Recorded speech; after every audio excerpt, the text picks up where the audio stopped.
Good morning everyone, welcome back to our channel Bong connection. সবাই কেমন আছো? আশা করছি সবাই খুব ভালো আছো। আমিও ভালো আছি।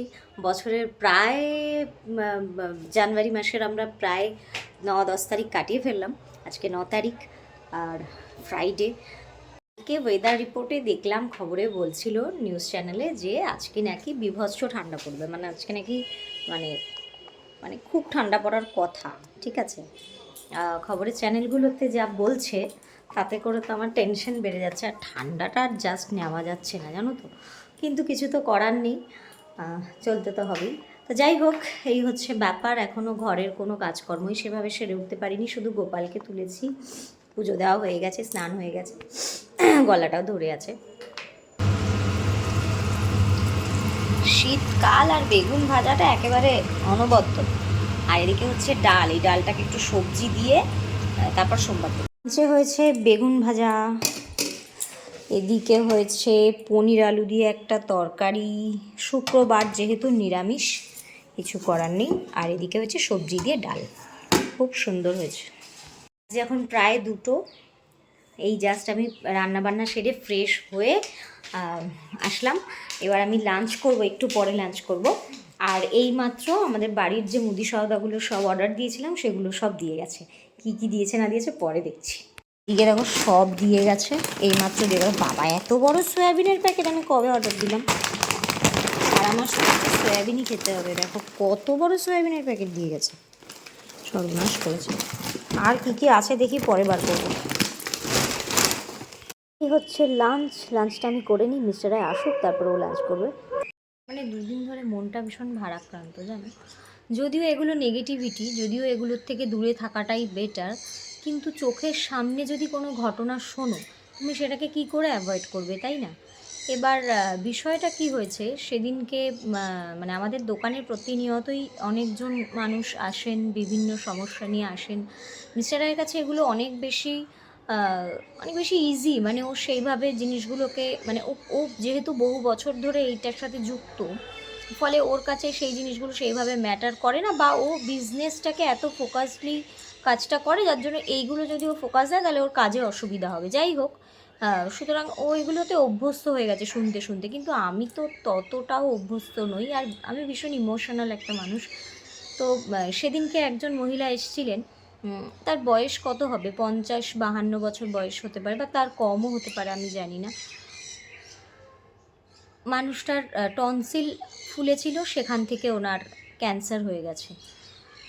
ডাক্তার বলছে যে মানে অসহায়ভাবে এসে জিজ্ঞাসা করছে ওকে। আর আমাদের এখানকার চত্বরে এখানকার অনেক মানুষ না ওকে ভীষণ ভরসা করে, মানে ভীষণ ভরসা করে, মানে ও যা ওষুধ দেয় তাতেই তাদের ভালো হয়ে যায়, মানে এরম একটা মানসিকতা মানুষের মধ্যে রয়েছে আমাদের এই এলাকায়। এবং এই এলাকায় এবং ইদানিংকালে এমনও হচ্ছে, দূর দূর থেকে লোকজনও আসছে ঠাকুরের আশীর্বাদে। একজন ক্যান্সার পেশেন্ট আমাদের বাড়ির ঠিক একটু পাশে থাকে, তো তার এক মানে কিছু ওষুধ, সে টাটা মেডিকেল ওখানে সে চিকিৎসা করে, তার কিছু ওষুধ সে মানে ডাক্তার আনতে দিয়েছিল, তাকে 10 দিন টাইম দিয়েছিল যে এই ওষুধগুলো অ্যারেঞ্জ করে আনবে। তা মানে ডাক্তার জানতো যে ওখানে অনেক কিছু পাওয়া যাবে না বা কিছু, কিন্তু তাকে মিস্টার রায় এমনভাবে ওষুধগুলো অ্যারেঞ্জ করে সেটাকে সুন্দর করে প্যাকেজিং করে এমনভাবে দিয়েছে, তিনি যখন ডাক্তারের কাছে নিয়ে গেছেন, সেই ডাক্তার বলছেন যে কি করে তুমি এটা, কী করে এই ওষুধগুলো কোথা থেকে জোগাড় করলেন, এত ভালো ভালো কোম্পানির মেডিসিন এত সুন্দরভাবে গুছিয়ে আপনাকে কে দিয়েছে? তো তখন উনি বললেন যে আমার পাশে এরকম দোকান আছে, রায় ফার্মেসি, ওখানে থেকে পার্থর দোকান, হাজব্যান্ডের নাম পার্থ, তো ও বলছে যে পার্থর দোকান, তো ওখানে ও আমাকে এনে দিয়েছে। তো বলছে তো খুব ভালো, মানে এগুলো তো পাওয়াই যাচ্ছে না এখানে, ঠিক আছে, পাওয়াই যায় না এগুলো সচরাচর এখানে, আপনাকে যে জোগাড় করে দিয়েছে, মানে খুব মানে মানে খুব অ্যাপ্রিসিয়েট করেছে ডাক্তার, খুব মানে মানে উনি খুব খুশি হয়েছেন, এবং ওর নাম্বার নিয়েছেন ওনাদের থেকে, এবং ওনার আরও যারা পেশেন্ট আছেন তাদেরকে নাম্বার দিয়েছেন, তারাও ফোন করেছে। অনেক দূর দূর থেকে পেশেন্ট ফোন করে কিছু ওষুধ তাদের অ্যারেঞ্জ করে দিতে পেরেছি আমরা। যাই হোক,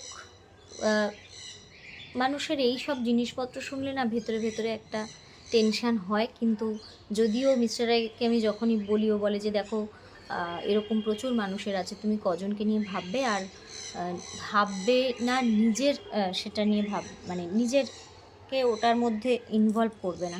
যার যেটা হওয়ার সেটা কেউ আটকাতে পারবে না। কথাটা ঠিকই, কিন্তু তবুও মানুষের মন তো কি। যাই হোক, এসব নেগেটিভিটি নিয়ে আর আলোচনা করব না। আমি আমি ভাবছিলাম যে আমি যে তোমাদের সাথে শেয়ার করলাম না, আমার মনটাও একটু হালকা হলো। তো যাই হোক, এইসব বাদ দাও। তো আমাদের এগিয়ে যেতে হবে, নিউ ইয়ার নিউ রেজলিউশন নিয়ে আমাদের এগোতে হবে। কিন্তু যাদের যাদের এরকম সমস্যা আছে বা যারা এই ধরনের রোগে ভুগছে, তারা ঠাকুর তাদের মঙ্গল করুক। সব সময় ঠাকুরের কাছে বলি মঙ্গল করুক। আর প্রত্যেকের জীবনে না একটা গুরু থাকা খুব দরকার। আমি জানি না কে কীভাবে ব্যাপারটাকে নেবে, কিন্তু গুরু থাকাটা ভীষণ ইম্পর্ট্যান্ট, ভীষণ ইম্পর্ট্যান্ট। আমি তো আমি যখন মায়ের গর্ভে তখন থেকেই আমার মা মানে আমরা ঠাকুর শ্রী শ্রী অনুকূল চন্দ্রের দীক্ষিত। আমরা আগেও ভিডিওতেও আমি দেখিয়েছি তোমাদের। আমার জন্ম থেকেই আমার মা সেটা করে আসছে, নিষ্টবৃত্তি করা, এ করা। মানে মার মুখে শুনেছি যে মা যখন আমি যখন তার পেটে ছিলাম, তখন তার ওষুধ খাওয়ার মতো সামর্থ্য ছিল না, শুধু এই ঠাকুরের নামই করে গেছে। এবং মার এত ক্রিটিক্যাল কন্ডিশন হয়েছিল, মানে ওই পরিস্থিতি থেকে বেঁচে আসাটা মানে ঠাকুরের আশীর্বাদ ছাড়া কোনো দিন সম্ভব না। সুতরাং সেসব নিয়ে না আরেকদিন আলোচনা করবো, সেটা মার মুখ থেকে তোমাদের শোনাবো যে কী হয়েছিল না হয়েছিল। আমার থেকে আমার মা বেশি ভালো বলতে পারবে। সেটা যদি আমি সম্ভব হয় আমি নিশ্চয়ই শেয়ার করব। কিন্তু তো চলো, আমি এখন লাঞ্চটা করে নিই। লাঞ্চটা করে আজকে একটু বেরোনোর আছে। আজকে আমি, মিষ্টি আর রানী, আমরা তিনজন মিলে একটু ভেবেছি একটু বেরোবো। কারণ বিয়ের পর থেকে আমরা এমন হয়ে গেছি, আমাদের আর একা বেরোনোরই অবস্থা হয় না, মানে পরিস্থিতি হয় না। যাই হোক, তো আজকে আমরা ভেবেছি একটু কাছাকাছি কোথাও যাব। ওদেরও দুটো ছোটো ছোটো বাচ্চা আছে, আমি সেই অর্থে ফ্রি, ওদের দুটো ছোটো ছোটো বাচ্চা আছে। তাদেরকে ফেলে রেখে যাওয়াটা একটা সমস্যা। তো কাছাকাছি একটু টাইম স্পেন্ড করবো, একটু টুকটাক খাওয়া দাওয়া করবো। কিন্তু বাড়ি থেকে ভাতটা খেয়ে যেতে হবে। মিস্টার রায় মাস্ট বলে দিয়েছে ভাত না খেয়ে বেরোবে না। তো ভাতটা খেয়েই যাব, ঠিক আছে? তো চলো।